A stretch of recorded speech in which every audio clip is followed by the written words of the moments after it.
Ladies and gentlemen, NFL Week 6 is in the books, or NFL Week 7 is in the books. So now that being in the books, it's your time for your boy to talk about it. Fasten your seatbelts for the realest Eagles and Sixers YouTuber!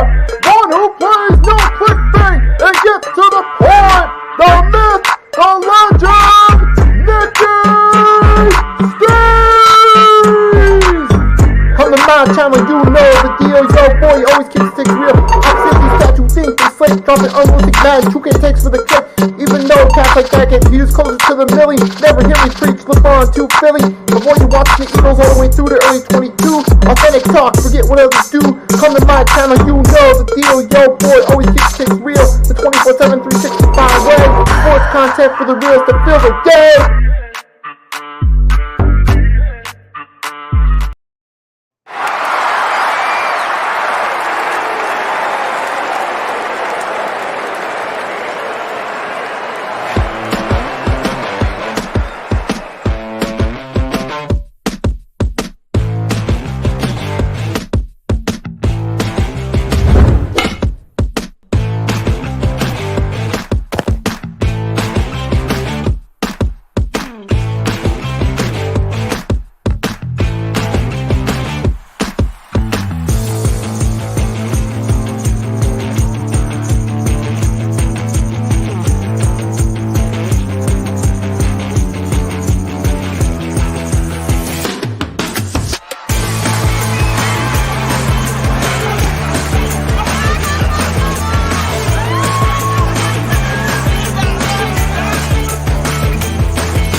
Ladies and gentlemen, welcome to the Week 7 NFL 2024-25 season recap with your boy, Nicky Stees.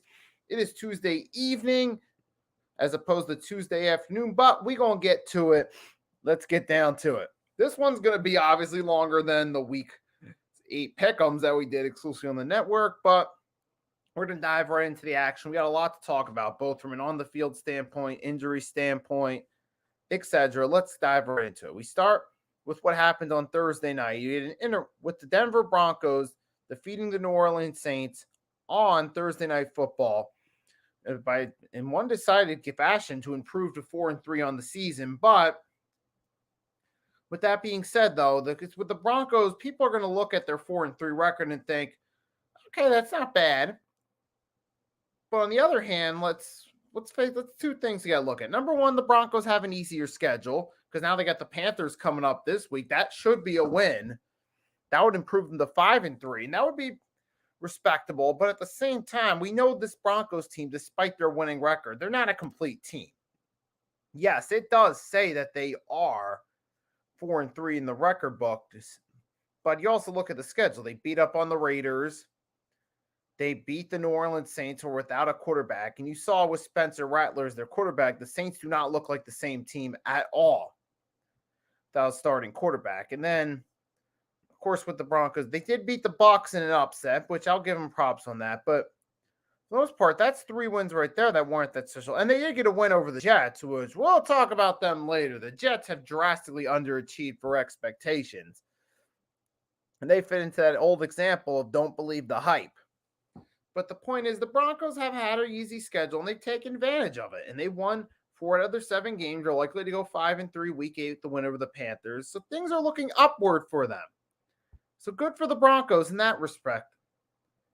You got the win. I mean, it's nice. Sean Payton gets his revenge against his former team.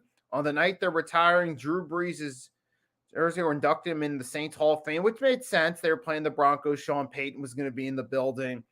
Who was always there? When Drew Brees was there, Sean Payton. So it made sense. Perfect game on the schedule to do that. Obviously, for the Saints, it wasn't a fun Drew Brees homecoming, but it wasn't about that. The Broncos get the win. Bo Nix, hey, he at least had a game where he didn't completely suck. He at least managed to be decent. Javonte Williams had a decent game running. I mean, hey, the offense at least looked a little bit in sync. And the defense was able to shut down the Saints, who weren't much of a threat. So, hey, the Broncos get a win. Take your win. Now you got the Carolina Panthers next. That should be a win to 5-3. But hey, take the wins any way you can get them in the NFL. And speaking of wins, the Green Bay Packers dethrone and upset the Houston Texans, who improved to 5-2 on the season. The last-second field goal by former Broncos kicker, ironically, Brandon McManus, to get the win. Now they're 5-2, and it's interesting because they're in a tough division. That division with the on top the 5-1 Detroit Lions, 5-1 Minnesota Vikings.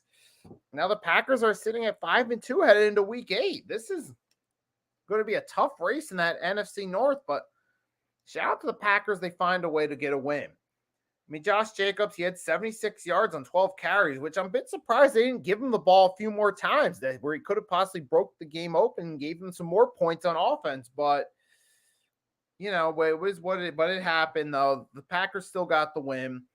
Jordan Love had himself a 3 TD, 2 INT game, which it's interesting. I'm starting to look at Jordan Love, some of his performances. He's starting to put up some Brett Favre-ish numbers where he'll throw you some touchdowns.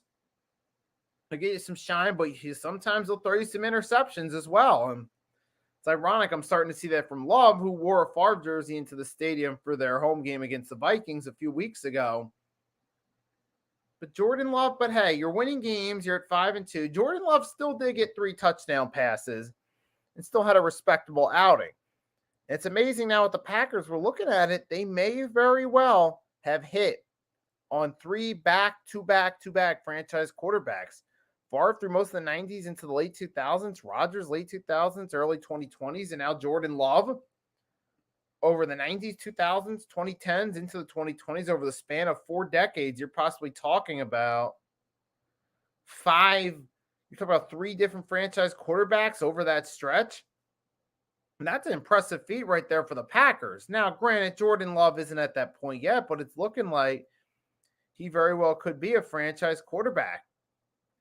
And in the past game, you got Romeo Doubs, had himself a solid game, 8 receptions for 94 yards. But hey, you know what? It's not in the Packers. Their defense gets credit too. You had Xavier McKinney had himself a solid game. He had a tackle for a loss, and he had a total of 6 tackles. Eric Wilson, former Viking and Eagle, had himself 6 tackles, 2 sacks, and a pass deflection. He had himself a solid game here in the pack. So the Packers defense did enough to shut them down.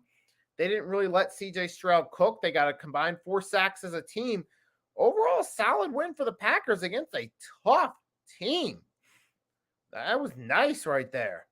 Nice win for the Packers against a tough team to stay alive in that race with the Vikings and Lions breathing down their throat figuratively for the division lead in the NFC North. And speaking of the NFC North division lead, but before we get to there, though, hey, Texans, man, it's just one game. I still think they'll be back. They got the Colts coming up. They should get back on track with a win. And speaking of the NFC North, we also had at 1 o'clock a really good game between the Detroit Lions and the Minnesota Vikings. The Lions hand the Vikings their first loss of the season as they edge them out by a score of 31-29 on a last-second field goal. But hey, this is what you expect from two top teams in the NFC, 2 powerhouses. Now, the Vikings, even though they did lose the game, hey, they still put up a good fight against the Detroit Lions, who are looking like the early Super Bowl favorite for the NFC. Even though you lost, it's one regular season game. You'll have the opportunity to get even with them later on in the rematch. And you still put up a good fight, even though it was a defeat. Little G Griffin going to be an uncle, is a girl. Congrats on the upcoming being an uncle. Man, it's awesome when you can have nieces, kids, grandkids, whatever into your life. Always a blessing, man. So congratulations on becoming an uncle and good luck. And thanks for stopping by as always. And you get E-Money Bentley stopping by. Go Birds. Yes, indeed. You heard the go. Yep, that's right. Fly, Eagles, fly. And while we're on the subject of the Eagles, coming up Friday, we're going to be doing at noon the Eagles versus Bengals Week 8 preview. And for the Vikings, even though you lost, you still put up a valiant effort. You still cemented yourself as contenders in the NFC. You put up a good game. You almost won, but but for the Vikings, you can handle this loss because you'll have the opportunity in a rematch. As long as you bounce back and keep winning games, Vikings, this is not the end of it for them. And for the Detroit Lions, hey, they submitted themselves as the real deal in the NFC when they dethroned a Dallas Cowboys team that's not as strong as past seasons, but still a talented team last week. So they just submitted themselves with that win against the Cowboys for sure. Now you come back, you beat the only undefeated team in your conference, and to get the lead by default in your NFC North in a tough division, that's what you need with the Lions. Jahmyr Gibbs had himself a nice day, helped me in my fantasy league beat down Mitch Kofsky. You had Amon St. Brown, had 8 receptions, 112 yards. Jared Goff looked like a gunslinger in this game. I mean, all around good performance. And even Aaron Jones had himself a solid day, 14 carries, 93 yards. And Justin Jefferson still had 7 receptions and a touchdown involved for 80-plus yards. All around, this was a good offensive game. I mean, the Vikings, to their credit, they came back in the second half. They didn't actually win the game, but they did manage to come back from a big halftime deficit and take the lead and nearly held on. So even though they lost, it's a bearable loss for now. It's only one regular season game. But man, congrats to the Vikings. Hey, the Vikings, they've done a solid job exceeding expectations. Congrats to the Detroit Lions getting that win, submitting themselves as the top dogs in the NFC. And we'll have to see where they go from here, man. But I'm looking forward to seeing what the Lions do from here. That's a fun team. And they got themselves an excellent coach in Dan Campbell. And then in the AFC, the Buffalo Bills continue to build on and improving to 5-2, winning in dominant fashion against the Tennessee Titans, playing up to their abilities. Now, this is a good game right here because, hey, you get a tune-up game. Just an opportunity to get a win, keep the momentum going. It's not a tough game. It's just a game that you're supposed to win, and that's what they did. They went out there, took care of business, laid the smack down on the Tennessee Titans. Amari Cooper scored in his first game as a Bill. Josh Allen looked good. Not much else to say except, hey, Buffalo Bills showing that they can still a contender in the AFC. Now, do I believe that the Bills are a Super Bowl contender? I'm not sold on that because I've seen this play out one too many times. I'm not sold on the Bills being a Super Bowl contender until it happens. They're still obviously a top team in the AFC for sure. They're easily up there in the mix with the Ravens and the Chiefs, but I'm not quite sold on them being Super Bowl contender until it actually happens. But hey, still a nice win for the Bills. They show that they didn't take a step back without Stephon Diggs. Amari Cooper, hey, he gets to leave that Browns team, gets to play in a better situation with Josh Allen and the Buffalo Bills. So I'm happy for Amari Cooper as a player. He gets to move on and do something better with his career. And speaking of the Cleveland Browns, that's going to tie into the next subject. This is going to be a tough one to talk about. Deshaun Watson gone for the season. Browns lost him. He ruptured his Achilles on a non-contact play in the loss to the Bengals, which is bad enough for the Browns. You're at that position now. You're looking like you're 1-6. You're going back to 2010s form when the Browns truly were a bottom of the league team. 1 year fresh off a playoff run. And this Watson, it's a shame because it's a shame for Browns fans. But at the same time, I'll get into Browns fans in a second. I got something to say about them in this one. But it's a shame for the Browns, especially the longtime Browns fans that supported this team. You finally got something going in your direction positive. You made the playoffs twice in the last 4 years. Looks like things were getting better. And now, all of a sudden this year, you come crashing back down to being a dumpster fire again.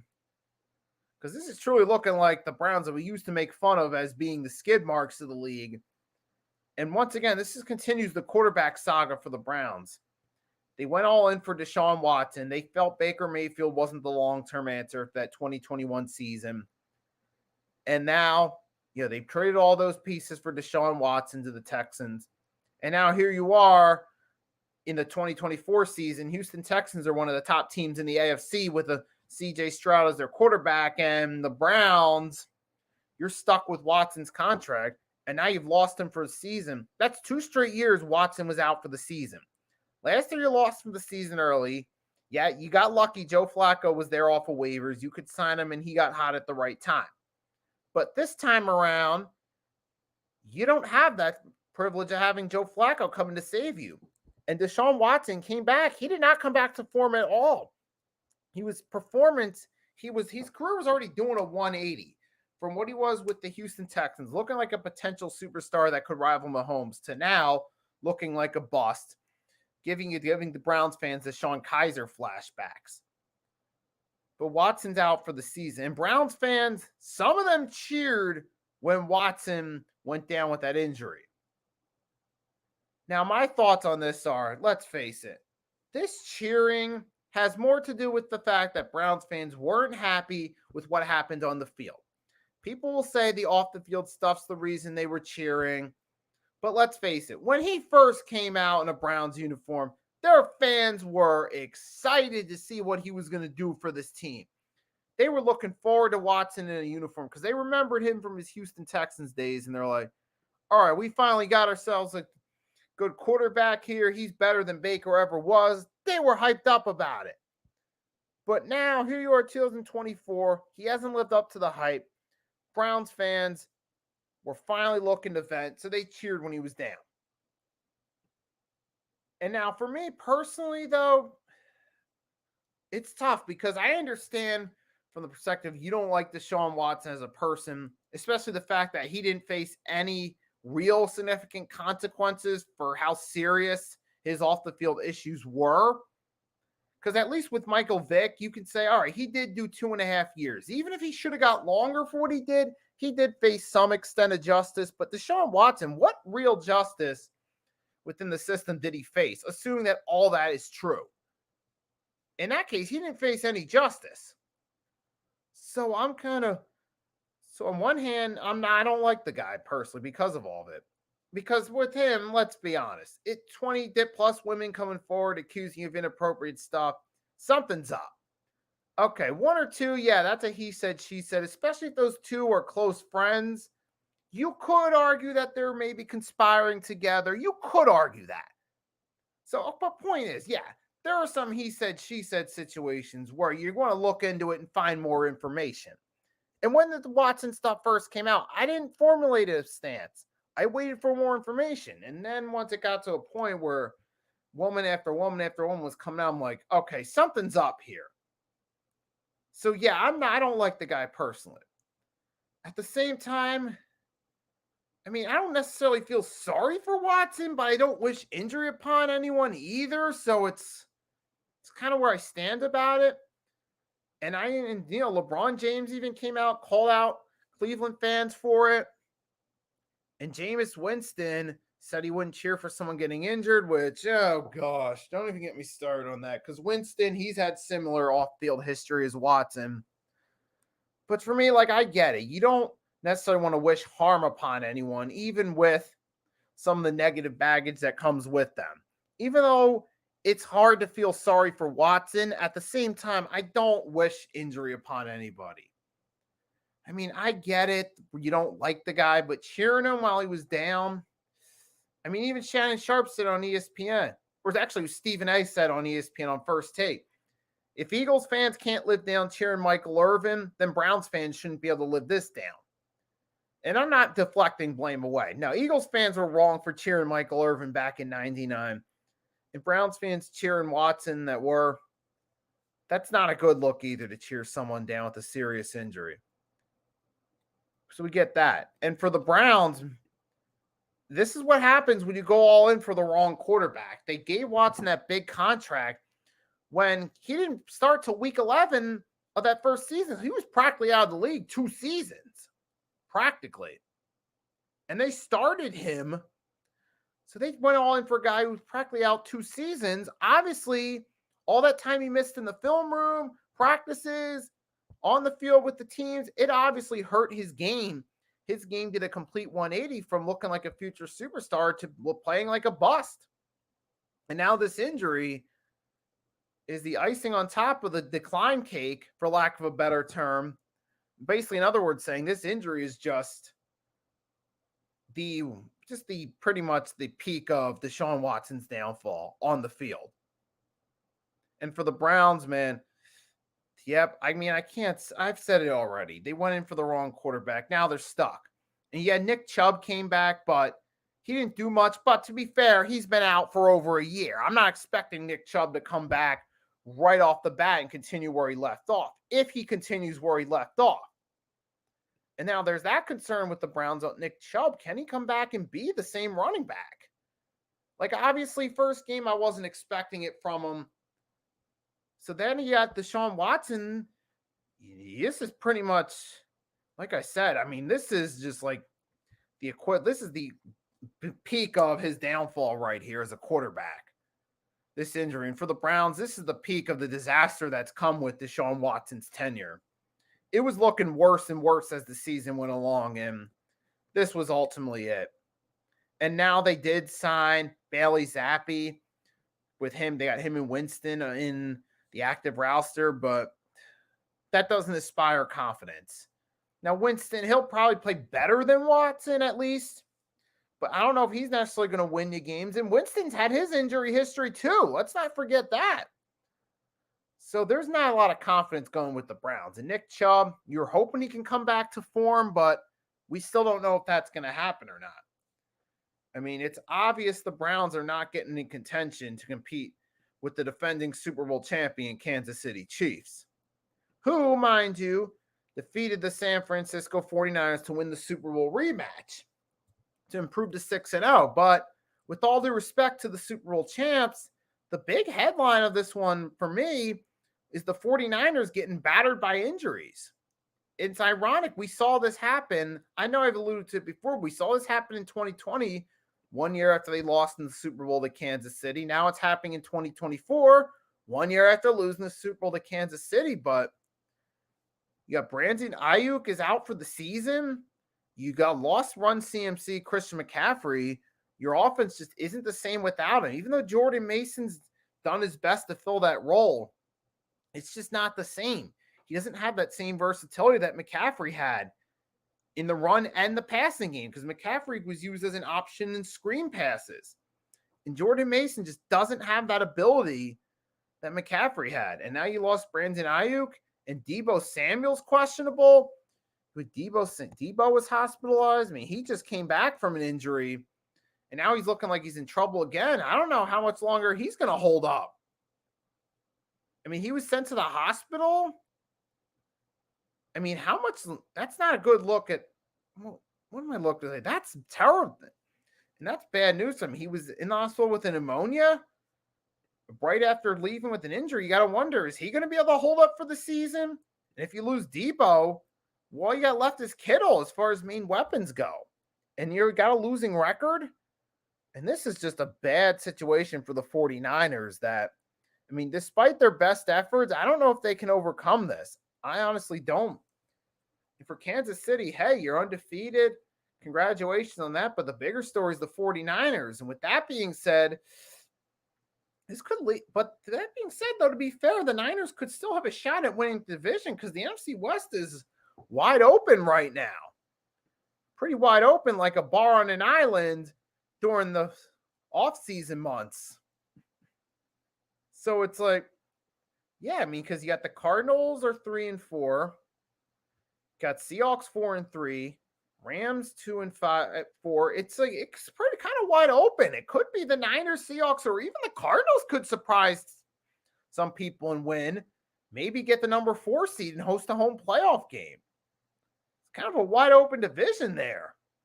So maybe the Niners still have a chance after all. But time will tell on that one. But it's not good for the Niners with all this injury news. You lost Ayuk. Deebo, you don't know how much longer he's going to be. You don't know if he's going to make it through the season or not. But that's tough right there. That's tough for the Niners. But it does leave that division open. We'll have to see where the teams in the NFC West go from there. And speaking of injuries, you got Jaden Daniels suffered a big rib injury in the Commanders' massacre over the Panthers. Now, hey, Commanders, to their credit, they took care of business. They dominated the Panthers team that's the dumpster fire. That's the equivalent to basically the 2016 Browns as of now that went, which I'm called 1-15. I can't say 0-16 because the Panthers have won a game, so we know they're not going to be the 2017 Browns, but they're the equivalent to them. They're the equivalent to the 2010 Panthers when they went 1-15 before they drafted Cam Newton. So, but the point being is Washington took care of business, did what they should do against a bad team. I mean, but hey, shout out to the Commanders. They found themselves a winning culture. They bounced back from a tough, close loss against the Ravens, and they did win, but it came with the sacrifice of Jayden Daniels suffering a rib injury. And as of now, as of yesterday, from ESPN article, Dan Quinn's claiming that Daniels is week to week. Now, which is the only information I'm going to have at the moment. And I'll put the link to that article in the chat. If you guys want to read it yourself, feel free to do so. There's the link to the article in the chat if you want to read it. So that'll be an episode. That's a tough break for the Commanders now because they were just starting to find their groove, and Jayden Daniels making a case for Rookie of the Year. And you're competing.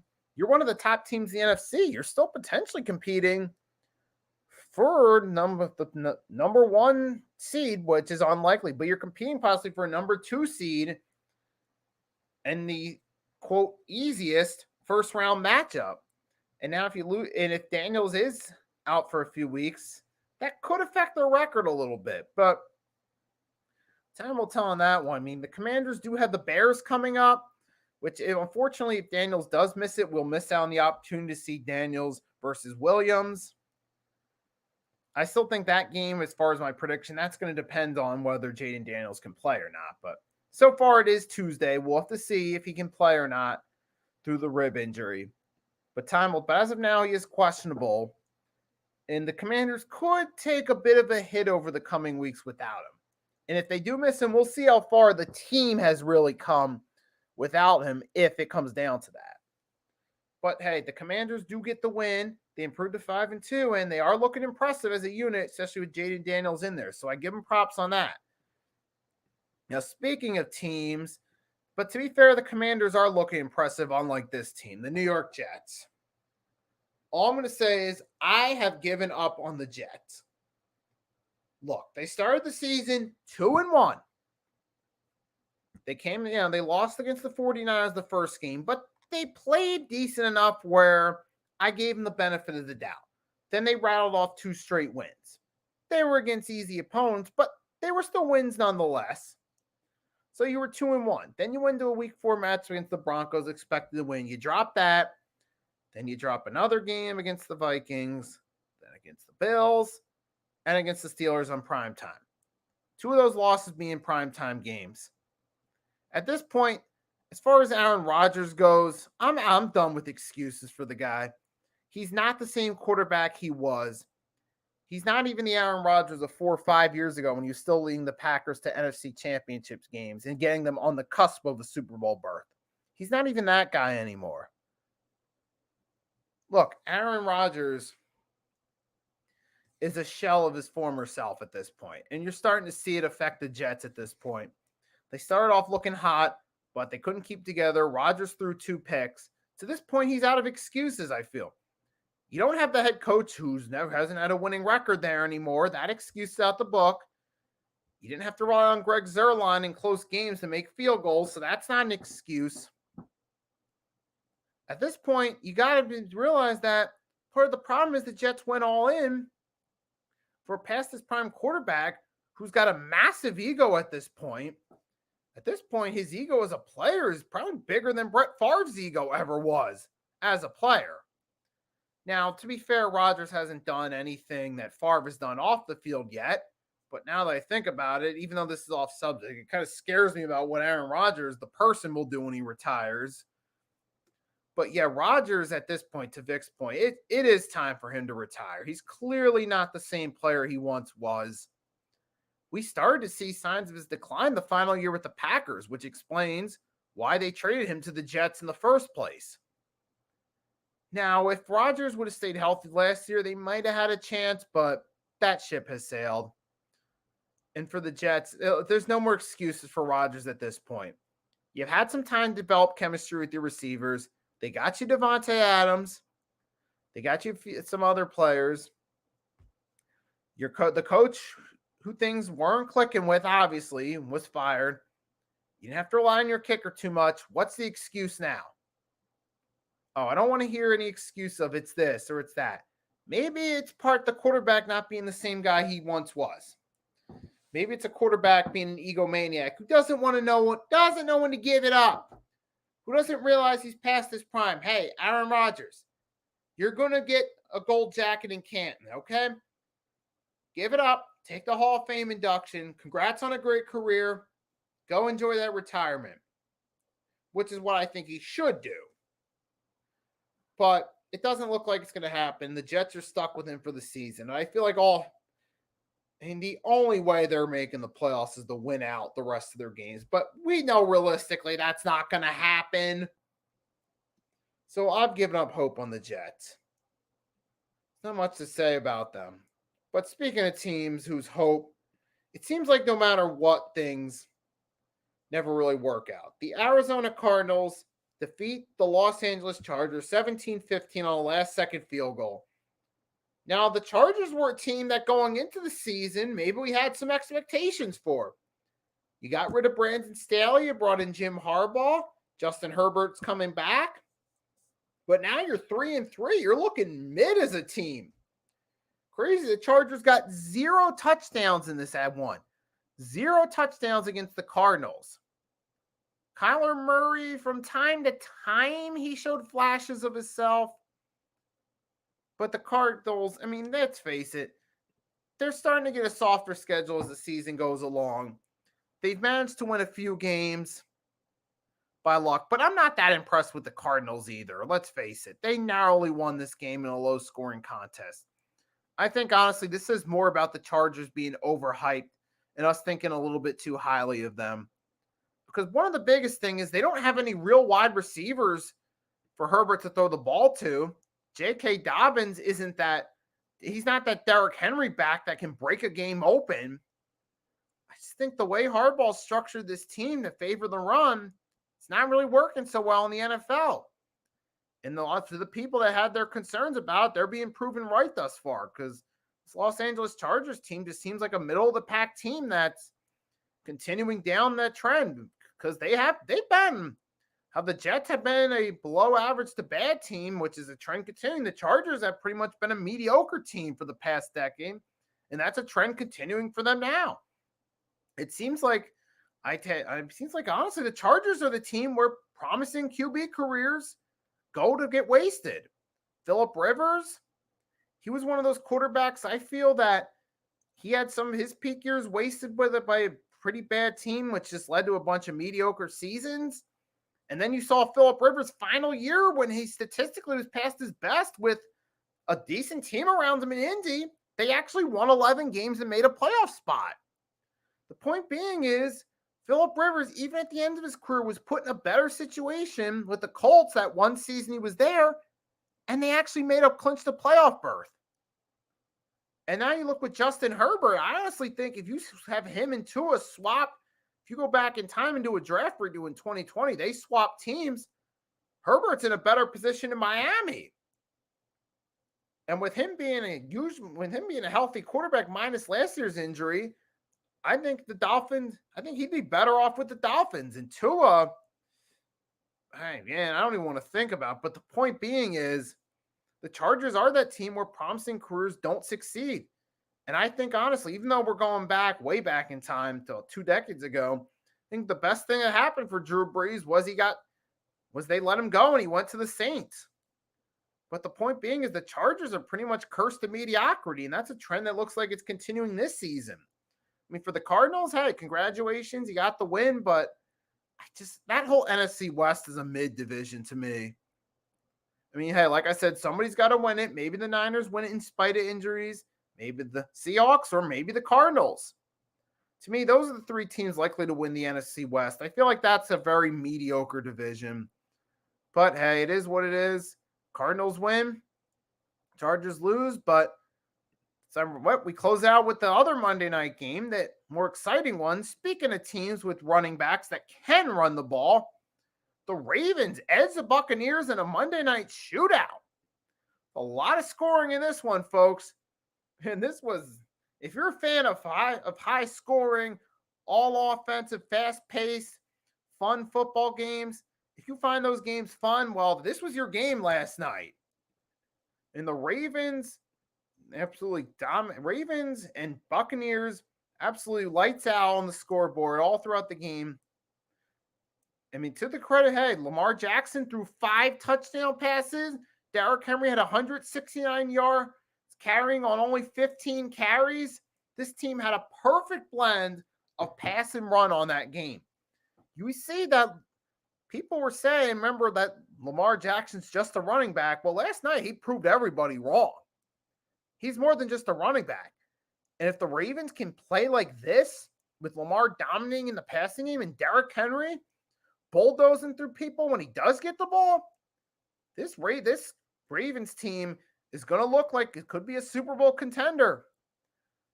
And that was impressive performance. And even the Buccaneers, they did put up a good fight, but those turnovers got to them. Especially those 2 back-to-back interceptions Baker threw. This is why I'm not sold on Baker as being a top quarterback.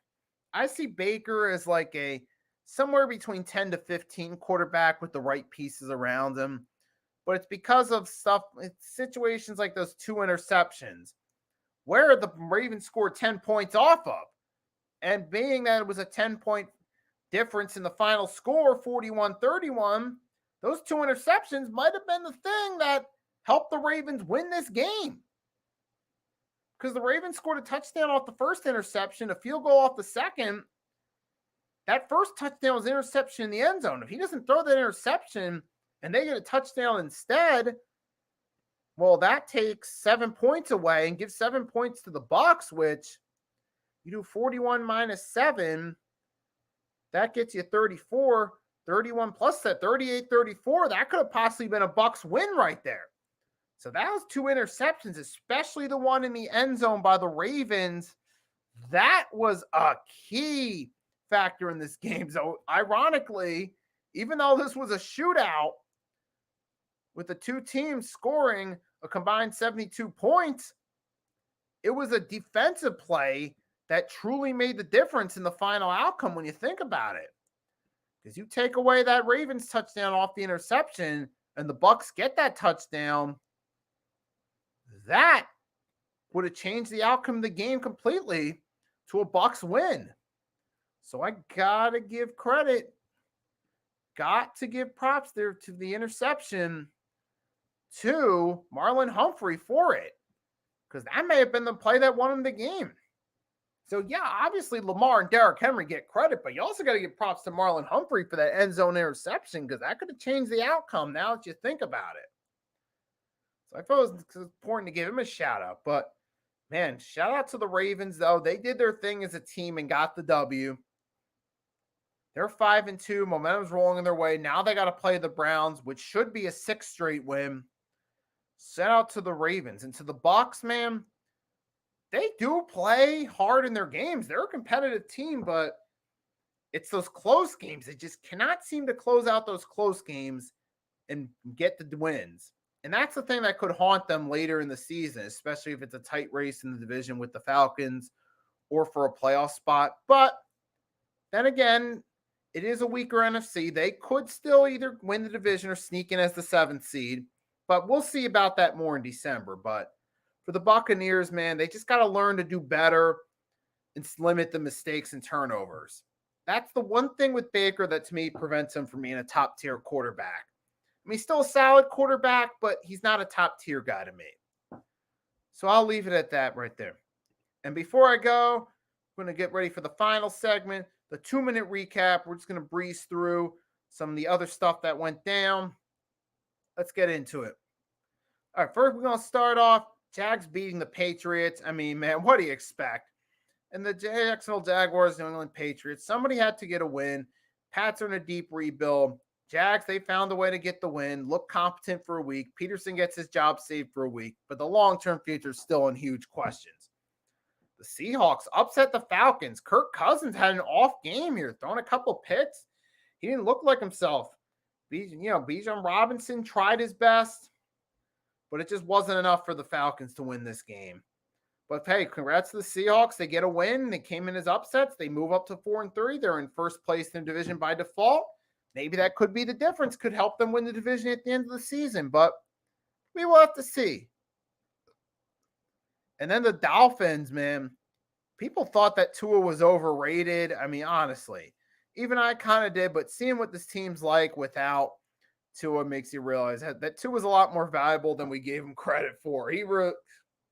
Look at just how horrible this Dolphins team looks. This is kind of like the 2007 Dolphins with John Beck or whatever that QB's name was in that season. That's how bad they look as a team without Tua. But it's a long season for the Dolphins, man. It's kind of sad, but it is the reality. Speaking of teams and quarterback struggles, the Raiders fell to the Rams. And credit to the Rams for finally getting a win, but to the Raiders, you lost O'Connell now for 4 to 6 weeks. And seeing how much the QBs have struggled, you realize how important Josh Jacobs was in that offense. You don't have that trustworthy running back anymore. He was a key factor in the Raiders' run late in the season, them winning games to at least give Antonio Pierce a shot as head coach. But it's not looking good at all, man, for the Raiders, man. But that's what happens when you don't have the right quarterback. But yeah, and that's all I got for you guys here. So everyone that tuned in, Vic, Emily, Chad, thanks for stopping by in the chat. To everyone that watched, I hope you enjoyed this stream. Hope you enjoy the rest of your night or day for those that are watching this on the replay. Tomorrow, 5 p.m. Eastern Standard Time. For all the NBA fans, you can catch me live on the Pick and Roll Podcast, episode 93, with me, Mitch Kofsky, Rios from Just Fans Podcast, and Blaze Radio, which is the assumed lineup. We're going to talk about the NBA opening week. You guys can catch us on that tomorrow, 5 p.m. Eastern Standard Time. So again, thanks to everyone that tunes in. Big shout out to you guys. Always appreciate you supporting the channel. Without you guys, I wouldn't be doing these live streams. So thank you for your support. Have a wonderful night or day. It's your boy Nicky Steve signing off, and I'll catch you next time.